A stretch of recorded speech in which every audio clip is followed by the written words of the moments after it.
Island hopping isn't a planned vacation, but it was a strategy developed by our leaders to defeat Japan.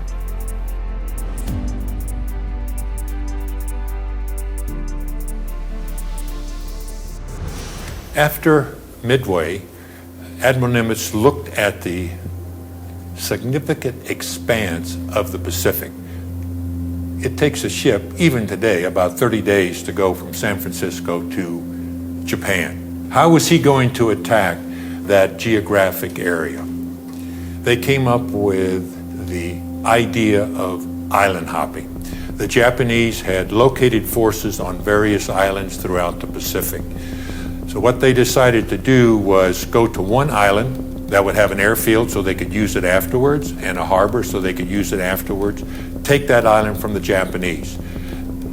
Once they had consolidated there, then they would hop to the next island. In some cases, even though there were Japanese on the island, they would ignore that island because they were of no consequence and they did not help project force towards Japan.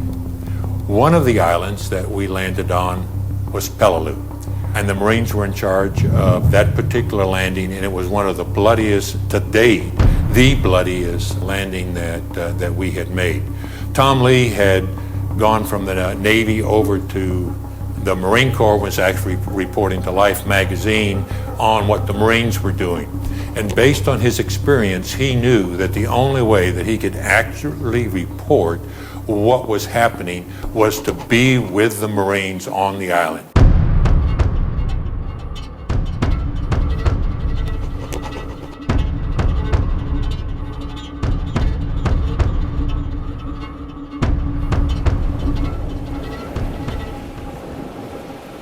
So he actually landed in the second wave on Peleliu, and in the book that he wrote, Peleliu, he talks about two things were prominent in his mind. Number one, stay alive, because it was very, very dangerous.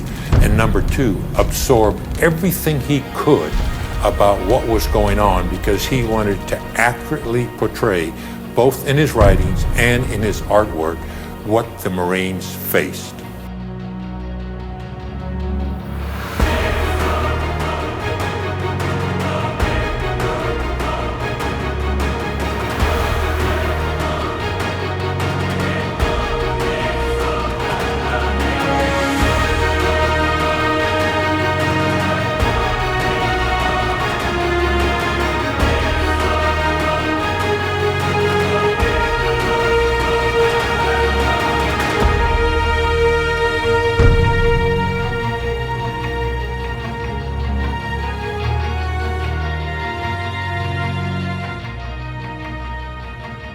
How cool is that?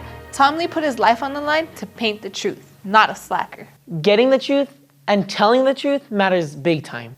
Because of Tom Lea, we know what World War II is like today.